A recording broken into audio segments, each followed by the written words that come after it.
radikalisme. Sepertinya kata itu tidak asing lagi di telinga kita semua.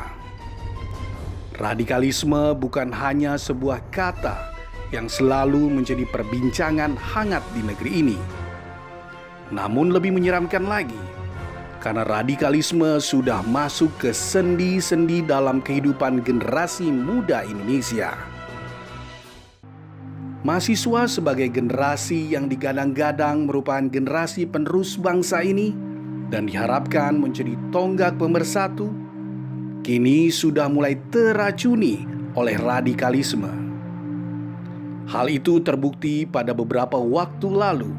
Seorang mahasiswa di salah satu universitas negeri ternama di Malang, Jawa Timur ditangkap Densus 88 anti teror. Miris memang jika mengetahui berita itu. Mahasiswa sebagai intelektual muda yang seharusnya menjadi benteng untuk menangkal radikalisme, justru terpapar oleh radikalisme itu sendiri. Sudah waktunya intelektual muda Indonesia bersatu untuk menjadi pionir membendung radikalisme agar tidak menggurita di negeri tercinta ini. Baik, Assalamualaikum warahmatullahi wabarakatuh. Shalom, Om Swastiastu, Namo Buddhaya, Waite Tungtian. Kembali lagi bersama kami di sini di Pancasila TV, masih bersama saya dengan Dodi di sini, dan seperti biasa kita di sini akan melakukan bincang-bincang kebangsaan, dialog-dialog yang mengangkat topik-topik untuk bersama-sama belajar membangun bangsa. Nah, kali ini seperti biasa kita udah ditemani oleh salah satu narasumber yang cukup berpengalaman di bidangnya mungkin. Nah, di sini udah bergabung dengan kita Ketua Senat Mahasiswa dari Universitas Pancasila, Bung Nehemia Pardede. Mungkin bisa kita sapa dulu, Bung Nehemia, apakah bisa mendengar suara saya? Ya, bisa mendengar, Bang Dadi. Ya, baik. Bisa masuk. Nah, siap. Tema kita kali ini soal mahasiswa sebagai pionir untuk membendung yang namanya radikalisme. Kita tahu mahasiswa ini kan menanggung banyak beban di pundaknya, beban akademik, beban harapan keluarga, dan yang mungkin paling berat adalah beban harapan untuk melanjutkan estafet perjuangan para pahlawan dan para pejuang bangsa gitu. Karena kan masa depan dari bangsa ini ditentukan anak mudanya, dan mahasiswa itu merupakan salah satu unsur dari anak-anak muda yang terdidik lah, yang mengenyam pendidikan di bangsa kita. Nah, namun beberapa kasus, ada beberapa survei, ada beberapa kejadian beberapa tahun lalu, misalnya di salah satu kampus di Bogor, ada yang kemudian beramai-ramai mendeklarasikan diri untuk mendirikan negara dengan satu asas kepercayaan tertentu, gitu kan, negara khilafah, tidak lagi mau dengan Pancasila dan Indonesianya. Nah, bagi beberapa orang, ini adalah bentuk-bentuk contoh bahwa mahasiswa itu sudah tersusupi oleh paham-paham radikalisme, kalau kata yang kita kenal secara umum gitu. Nah, mungkin menurut Bung Nehemia nih, kenapa mahasiswa ini sampai bisa ataupun gampang tersusupi oleh paham radikalisme ini, Bung? Oke, baik, Bang Dodi. Ini langsung saya jawab aja ya. Siap. Oke, baik. Sebenarnya begini, sebagai seorang mahasiswa, saya sadar bahwa ketika kita menjadi mahasiswa, kita banyak belajar, gitu ya. Ketika dalam proses belajar ini, kita banyak mencari tahu. Daripada mencari tahu ini, memang betul sebagai seorang mahasiswa, kita harus mencari dasar logika berpikir kita. Sehingga, sebagai seorang yang muda, dan istilahnya seperti sebuah gelas yang baru terisi setengah, masih ada setengah lagi nih yang perlu diisi. Nah, disitulah di mana mahasiswa ini mencari jati dirinya. Dari dengan mencari jati dirinya ini sendiri, seorang mahasiswa ini ada yang bisa kita bilang dia salah arah. Nah, inilah makanya kenapa mahasiswa ini bisa tersusupi oleh paham-paham yang tidak bisa kita kontrol gitu loh. Kita sebagai manusia kita nggak bisa kontrol semuanya gitu loh. Tapi kita bisa beri pemahaman mana dasar berpikir yang harusnya benar dan mana dasar berpikir yang harusnya salah, kesesuaian dengan apa yang menjadi nilai-nilai daripada negara kita ini sendiri. Sebenarnya itu sih. Jadi mahasiswa ini kehilangan dasar daripada apa yang pengen dia isi dalam dirinya daripada pemahaman gitu sih. Jadi ada proses pencarian jati diri ataupun pengisian diri yang kemudian bahasanya ada salah jalur lah, atau kemudian diculik duluan sama kelompok yang kemudian membawa paham ini. Begitu kira-kira Bung Nehemia Iya, ya? betul betul seperti itu. Sehingga penyusup-penyusup ini tuh gampang menuangkan hal-hal ini ketika sudah dalam genggamannya mereka. Mungkin seperti itu. Makanya kenapa mahasiswa banyak yang akhirnya ketika tidak dalam in control atau tidak dalam kontrol akhirnya tersusupi dengan paham-paham yang tidak sesuai dengan nilai-nilai kita, atau bisa kita bilang radikalisme gitu ya. Seperti itu. Mungkin nilai-nilai maksudnya itu nilai-nilai Bung itu nilai-nilai Pancasila gitu ya Bung. Iya betul, nilai-nilai Pancasila, nilai-nilai dasar daripada negara ini sendiri, nilai-nilai keluhuran kita. Nah, itu tidak tertanamkan dengan baik pada mahasiswa ataupun anak-anak zaman sekarang ya. Saya kurang tahu juga kenapa nilai-nilai ini bisa ternodai, nilai-nilai Pancasila ini bisa ternodai sehingga mudah tersusupi gitu ya dengan paham-paham yang intoleran, paham-paham yang tidak sesuai dengan arah daripada nilai luhur kita, mungkin seperti itu ya. Jadi sehingga perlu adanya kontrol lagi nih gitu. Salahnya di mana? Kenapa anak-anak ini bisa punya pemahaman yang tidak masuk? Kenapa anak-anak ini bisa tersusupi dengan mudah? Mungkin seperti itu, Bang Dodi. Kontrol ya. Tadi saya menggarisbawahi bahwa ada kontrol yang harus kita terapkan juga agar tidak mahasiswa ini bisa terbentung dari paham-paham radikalisme itu sendiri. Nah, Betul. kemudian berkaitan dengan ini nih, ada kalimat bahwa mahasiswa itu sebagai agent of change, dia kan punya banyak tugas di situ kan. Nah, ada juga tugas mahasiswa sebagai pionir untuk membendung radikalisme itu sendiri. Nah, menurut Bung Nehemia gimana? Betul itu sangat betul. Jadi sebenarnya kalau saya mengistilahkan ya, sebagai mahasiswa ini kita sebagai orang yang sudah siap untuk terjun ke dunia nyata ya, ke dunia yang benar-benar real gitu ya. Kita bukan sekolah lagi yang masih dibimbing ataupun dituntun guru secara nyata, tapi bahwa kita sebagai mahasiswa ini udah harus siap untuk menghadapi kehidupan nyata. Jadi untuk menghadapi hal-hal itu, untuk membendung hal-hal radikal itu sebenarnya itu juga sudah menjadi bagian daripada tugas mahasiswa. Apalagi dalam Tridharma perguruan tinggi itu sudah tertuang juga gitu ya kan, pada Tridharma perguruan tinggi yang ketiga gitu ya kan, tentang pengabdian kepada masyarakat.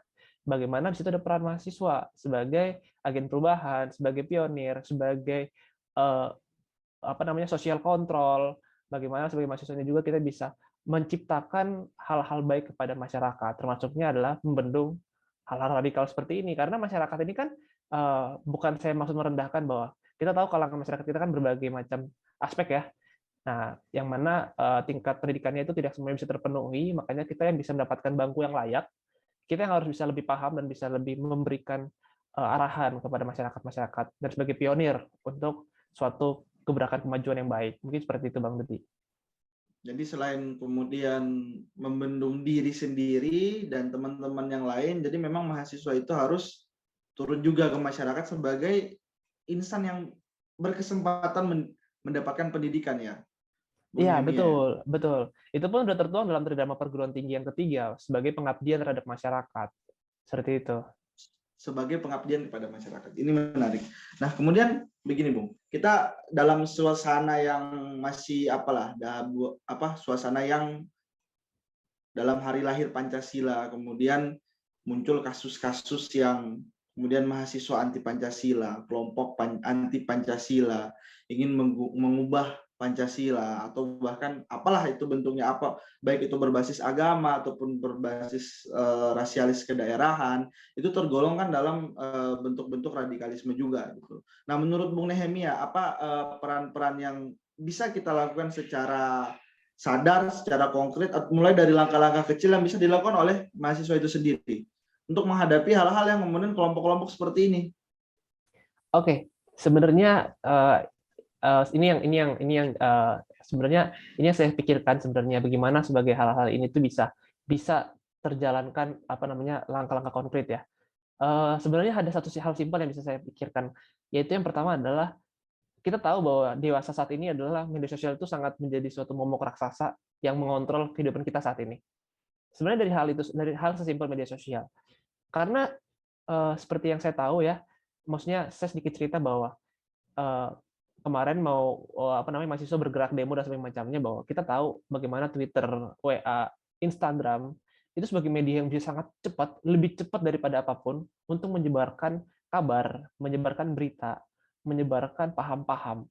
Kita bisa menggunakan itu. bagaimana kalau bisa kita sebut kita contoh misalnya kita bikin campaign misalnya gitu ya, campaign di Twitter atau di media sosial tentang bagaimana anti radikalisme gitu ya kan, atau kita bisa bikin campaign tentang kita muda, kita bisa bebas daripada paham radikalisme. Mungkin hal seperti itu langkah konkret yang kecil aja gitu. Karena kalau kita mau melakukan hal-hal seperti tindakan nyata seperti kita mau membuat membuat kayak seminar atau apa, maksudnya itu kurang efektif gitu. Kita bisa menggunakan hal yang ada sekarang ini yang lagi marak, yaitu adalah media sosial yang bisa sangat cepat bisa menyebarkan informasi. Mungkin itu sih langkah konkret yang paling kecil yang bisa kita gunakan seperti itu. Jadi memang dimulai dari medsos itu sendiri ya Bung ya. Iya. Sedangkan kita tahu juga nih medsos ini kan tempat mereka bercekokol juga menyebarkan pahamnya itu sendiri gitu kan. Nah, mungkin dari Bung sendiri bagaimana caranya kita turun ke medsos, karena kan ada orang yang malah kena kompor balik ataupun malah terpengaruh balik. Nah, mungkin ada tips and trick dari Bung gitu loh. Maksudnya bagaimana cara menghadapi mereka di dunia nyata juga di dunia medsos itu, karena kan namanya mahasiswa adalah sekarang kan yang paling mungkin generasi Z, Y yang kemudian dikategorisasikan adalah yang paling melek digital gitu kan. Nah, mungkin dari Bung sendiri bagaimana caranya gitu loh. Kita tahu bahwa kita bikin konten untuk menyebarkan itu di media sosial. Tapi kita tahu juga mereka juga ada di situ. Nah, untuk menghadapinya bagaimana? Karena kan terkadang ada orang yang misalnya mahasiswa, dia dengan polosnya kemudian memang semangat, tapi ketika menghadapi mungkin ada ya quote and quote serangan di medsosnya, itu kemudian tidak tahan dengan serangannya atau malah kemudian terpengaruh dengan serangan balik itu sendiri. Nah, mungkin dari Bung tips-tipsnya gimana, Bung? Kalau tips dari saya sih gini, anak zaman sekarang itu sangat kritis kalau menurut saya ya. Anak zaman sekarang sangat kritis. Jadi ketika kita memberikan suatu campaign atau kita memberikan suatu tebaran baik di media sosial, kita harus melakukan itu by data. Kita harus melakukan by data, kita harus melakukan itu by riset, bahwa hal-hal yang kita sampaikan itu bukan hal omong kosong, bukan paham-paham yang salah, bukan hal-hal yang salah. Kita harus melakukan itu juga dengan dasar-dasar yang baik, dengan dasar-dasar yang real, dengan dasar-dasar yang nyata. Itu yang pertama. Yang kedua, kita harus mengumpulkan orang-orang yang sepaham sama kita. Gitu. Kita tidak boleh kalah dengan mereka yang, maksud saya, mereka itu sebenarnya kelompoknya nggak besar, tapi banyak kelompok-kelompoknya gitu ya. Nah, bagaimana kita bisa mengambil cara mereka juga, bagaimana kita mengumpulkan yang sepaham sama kita mengumpulkan orang-orang yang tidak radikal, yang mana kita minta untuk membantu untuk menyebarkan kabar baik ini gitu. Itu sih dua langkah yang menurut saya bisa kita lakukan. Kalau terkait serangan-serangan dan sebagainya macamnya, kita sekarang punya undang-undang gitu ya. Kita sekarang punya undang-undang yang saling melindungi. Bila memang serangan-serangan itu mengganggu ataupun itu annoying ya bahasanya ya, nah itu bisa kita laporkan ataupun bisa kita usut gitu ya. Karena serangan-serangan itu juga mereka pun pasti akan ada batasnya. Istilah kalau zaman sekarang kita sebut buzzer ya. Buzzer itu akan ada batasnya. Tapi yang namanya kalau kita mau menyebarkan kabar baik dengan suatu struktural planning social campaign yang baik, ya insya Allah pasti kita akan punya jalan yang baik lah untuk menyebarkan kabar baik ini gitu sih kalau dari saya. Sehingga kita tidak perlu khawatir daripada serangan-serangan itu, karena yang kita sebarkan adalah kabar baik. Itu sih dua langkah. Yang pertama adalah saya ambil simpulan, yang pertama adalah kita harus melengkapi data kita. Yang kedua adalah kita mengumpulkan orang-orang yang mau menyebarkan kabar baik ini. Jadi kita pun tidak sendirian. Itu sih. Karena pola daripada media sosial ini adalah saling menyebarkan. Itulah yang akan saling menyebarkan, dan itulah yang akan masuk. Itu sih kalau dari saya. Baik, jadi memang kalau kita lihat tadi kata Bung kan harus pertama by data biar kuat, biar nggak omdo doang gitu, nggak apalah bahasanya, nggak cuma omong doang betul. Gitu kan. Iya. Kemudian harus kemudian mengkonsolidasikan kawan-kawan juga, maksudnya berkawan dengan yang sepaham gitu. Betul. Karena memang ya walau bagaimanapun 10 akan lebih kuat dari 1 gitu Bung ya. Iya, betul. Kemudian yang terakhir tadi kata Bung terstruktur Bung. Ya, terstruktur. Jadi apa yang kita lakukan itu terstruktur gitu. Rapih gitu. Iya, betul. Nah, baik. Nah, di kalangan sendiri, maksudnya dari mahasiswa sendiri nih, mungkin kalau menurut Bung, sekarang kondisi negara ini dari segi perhatian kampusnya sendiri gitu loh, terhadap perkembangan kelompok-kelompok ini, yang kelompok-kelompok radikal di kampus, menurut Bung bagaimana? Maksudnya perhatian dari kampus, atau mungkin dari kampus Bung sendiri, ataupun melihat data-data yang ada gitu. Kan banyak nih data, ada Wahid Foundation pernah ngeluarin survei, BNPT sendiri pernah ngeluarin survei gitu loh, bahkan beberapa lembaga kayak lembaga survei internasional itu ada beberapa data yang dikeluarkan bahwa mahasiswa Indonesia ini begitu rentan, dan sangat disayangkan nama-nama kampus di situ, nama-nama kampus besar Indonesia gitu kan, masjid-masjid yang ada di dalam kampus Indonesia yang besar misalnya itu. Nah, menurut Bung sendiri gimana? Apakah memang ada lemah di sistem pengawasan kampus, atau kemudian ada penyebab lain, Bung? Ini seperti yang saya bilang, ya, bahwa mahasiswa tuh muda dan berkreasi ya. Jadi ya kita pun nggak kaget ya, mahasiswa tuh demo, baik itu demo di eksternal kampusnya ataupun demo di internal kampusnya, ya seperti yang kita tahu ya. Jadi pun memang saya melihat bahwa memang kadang pihak-pihak kampus tuh tidak bisa mengontrol mahasiswa secara 100% gitu ya. Cuman kalau kita tadi pertanyaan adalah bagaimana di kampus saya bisa bilang bahwa saya kampus Universitas Pancasila, kita adalah kampus yang sangat toleran gitu ya. Bahkan di kampus saya Sesuai sendiri, namanya, Pancasilais ya? iya betul, Pancasila. Bagaimana di kampus saya sendiri terdapat 6 rumah ibadah. Bagaimana juga saya sih kalau di kampus saya ya, jarang ada perseteruan terkait tentang terkait tentang agama, itu kan paham ya, terkait tentang agama ataupun suku. Karena memang bagaimana saya nggak tahu, di kampus saya itu sudah menjadi melekat banget, menjadi dasar bahwa hal itu adalah hal yang lumrah sebenarnya. Harusnya kita sebagai warga Indonesia bahwa itu hal yang nggak perlu diributkan lagi. Paham-paham itu ya, paham kita adalah paham Pancasila, udah gitu. Tidak ada paham-paham yang radikal. Pun yang kedua, di kampus saya itu tidak ada organ ekstra. Itu yang membuat kita sejahtera. Kita di kampus Pancasila itu tidak ada organ ekstra. Karena apa yang menjadi dasar dari kelembagaan mahasiswa yang ada di Universitas Pancasila, kita punya dasar yang kuat bahwa kita tidak mengizinkan organ ekstra untuk berkecimpung di Universitas Pancasila. Cuman yang perlu digarisbawahi adalah kalau secara individu itu udah nggak bisa dalam kontrol kita, gitu. Cuman itu kalau kita berkaca, maksudnya itu kalau berkaca pada kampus saya. Tapi kalau untuk pada kampus-kampus besar, ada saya contohnya, ini saya nyebut nama kampus boleh? Lebih baik Nggak ini saya. aja. Nggak saya. Oke, iya. Kita kan takut nanti tersinggung kampusnya. Iya, betul. Karena itu kan oknum gitu kan, mungkin nggak Iya, seluruh kampusnya. betul. Ada kampus adik saya yang nomor 3. Itu dia kampusnya di Jawa Timur, kita sebutnya di Jawa Timur lah ya. Salah satu kampus besar juga. Itu dia bercerita waktu dia sebutannya apa ya, penyambutan mahasiswa baru kan beda-beda ya, PKKMB lah kita sebutnya, penyambutan mahasiswa baru, acara penyambutan mahasiswa baru. Ospek lah. Ospek ya, bahasa umumnya ospek lah. Ospek itu dia bercerita bahwa di depan gerbang-gerbang kampus itu udah berdiri orang-orang yang punya paham-paham di luar pada aliran kampusnya, menebarkan flyer-flyer. Ataupun ketika mahasiswa itu pulang habis acara, suka ada yang tarik-tarikin.